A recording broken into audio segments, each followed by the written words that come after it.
Assalamualaikum warahmatullahi wabarakatuh. Para sahabat Quran, mungkin di hari ini kita mengalami sebuah kegundahan. Apakah kita akan sholat Jumat berjamaah atau tidak? Dalam benak kita dipenuhi banyak informasi yang kaitannya dengan corona. Mungkin virus coronanya belum masuk kepada tubuh kita. Kita belum terjangkiti oleh virus ini. Namun pemikiran kita itu sudah dimasuki virus corona, karena banyak sekali informasi-informasi yang beredar yang masuk pada diri kita. Jadi intinya bahwa kita sesungguhnya sudah mengimpor virus corona itu dalam pemikiran kita. Nah, sekarang pertanyaannya gini, apakah saat ini kita tidak perlu sholat Jumat? Kalau kita lihat fatwa yang sudah dikeluarkan oleh para ulama kita, yaitu MUI, di mana ini merupakan lembaga yang berwenang untuk mengeluarkan fatwa, merekomendasikan untuk kita tidak sholat Jumat. Jadi tinggal kita patuhi saja. Dan saya cek juga para guru-guru saya, ustadz-ustadz saya, merekomendasikan hal yang sama juga. Bukan hanya di Indonesia, tapi di luar negeri juga merekomendasikan hal yang sama. Termasuk ustadz saya. Kadang dalam keseharian kita dibenturkan oleh sebuah pendapat, kita kan hanya perlu takut kepada Allah, tidak perlu takut kepada virus. Ya, itu betul. Namun di sisi lain, Allah juga menganjurkan kepada kita untuk menggunakan logika kita.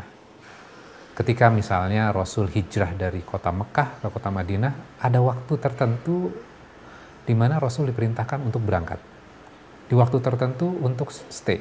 Nah, ini merupakan bentuk ikhtiar. Nah, sekarang kita dalam kondisi wabah pandemi seperti sekarang ini, MUI sudah memberikan rekomendasi. Dan yang harus kita renungkan juga adalah, ini bukan hanya tentang kita. Ini juga tentang orang-orang yang dekat dengan kita, orang-orang yang kita sayangi. Bisa istri, bisa anak, bisa cucu, bisa orang tua yang sudah sepuh, yang tinggal bersama kita.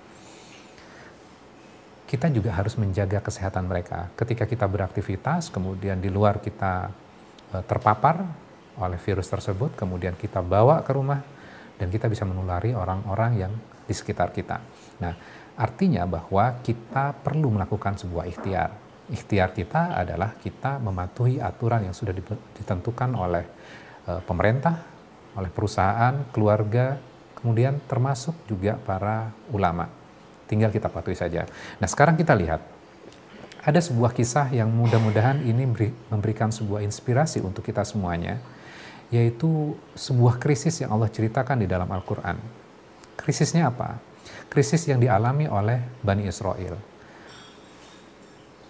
Saya bacakan ayatnya, ada 2 ayat di surat Ibrahim.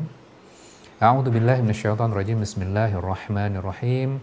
Wa idz qala Musa liqaumihi dzkuru ni'matallahi 'alaikum idz anjakum min ali fir'auna yasumunakum su'al 'adzabi wa yudzabbihuna abna'akum wa yastahyuna nisa'akum wa fi dzalikum bala'um mir rabbikum 'adzim.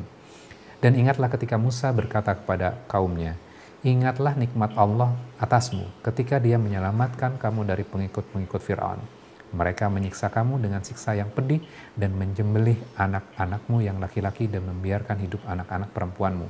Pada yang demikian itu suatu cobaan yang besar dari Tuhanmu.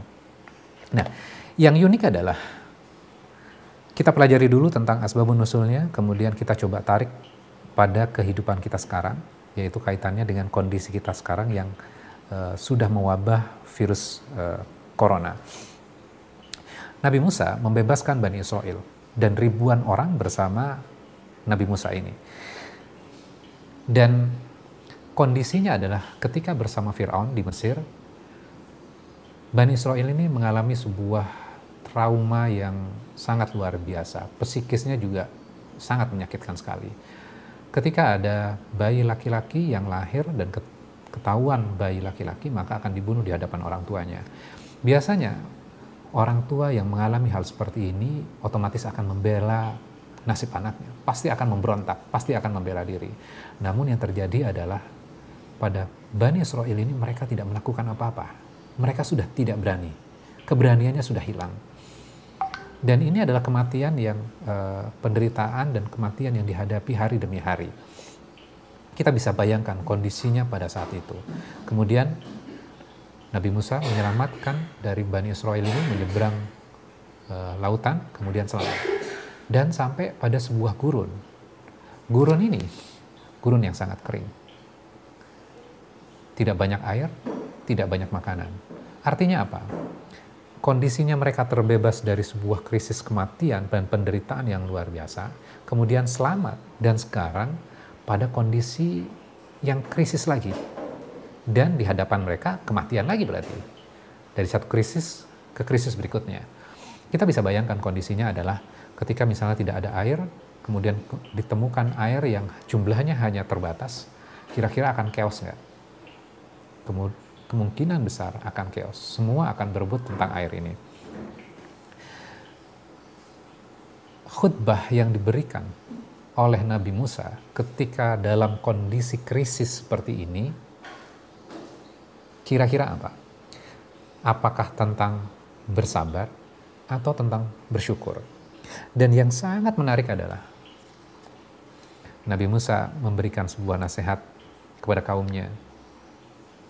Ingatlah nikmat Allah atasmu ketika Dia menyelamatkan engkau dari pengikut-pengikut Fir'aun. Jadi yang diberikan, yang dinasehatkan oleh Nabi Musa kepada kaumnya adalah tentang nikmat. Nikmatnya apa? Wong kita sekarang dalam kondisi krisis kok digurun, nikmat apa? Coba lihat sekelilingnya, tidak ada nikmat loh. Dan Nabi Musa mengingatkan tentang histori masa lalu, yaitu Allah sudah menyelamatkan mereka dari sebuah penderitaan. Allah yang sama juga mampu memberikan keselamatan walaupun kondisi kita sedang krisis. Kemudian di ayat berikutnya baru wa idz ta'adzana rabbukum la in syakartum la azidannakum wa la in kafartum inna adzabi lasyadid. Ayat ini sangat populer sekali. Dan ingatlah, ta'adzana itu apa? Kalau kita lihat ketika suara azan, kita membuka telinga kita dan kita mengabaikan panggilan yang lain. Kita hanya fokus kepada panggilan azan ini.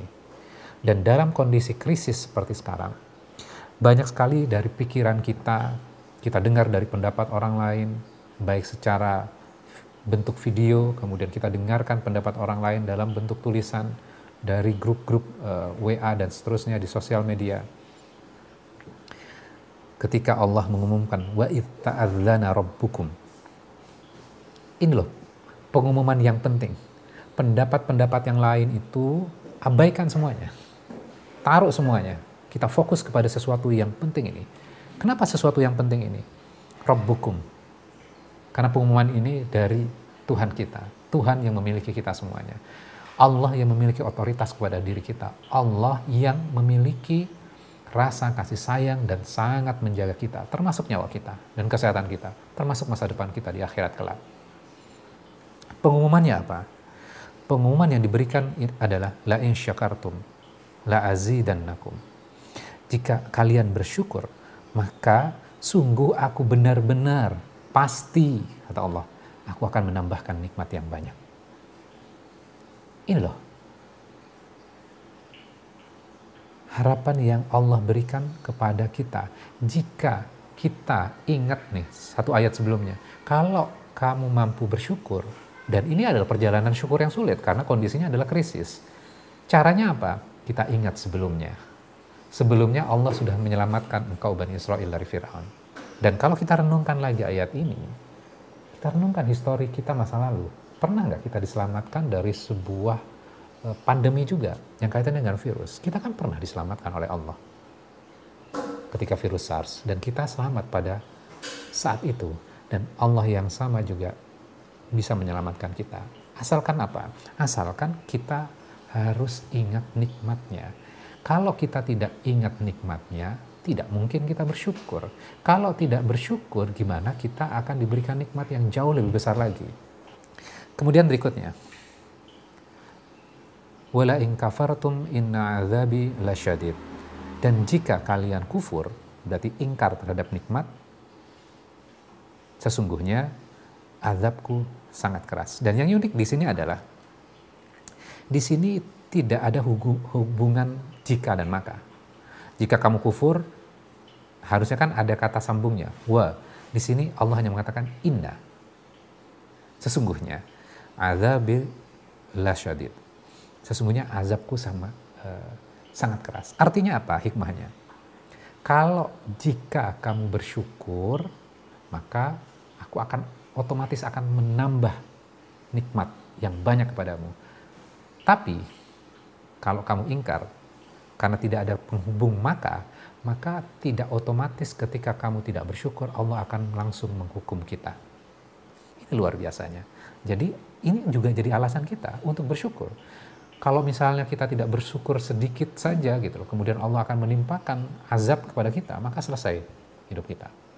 Maka kita bisa belajar dari ayat ini, kita sebaiknya memang bersyukur kepada Allah, kita ingat nikmatnya, bahwa sesungguhnya Allah sudah menyelamatkan diri kita sebelumnya, dan insya Allah juga akan menyelamatkan diri kita pada krisis kita sekarang.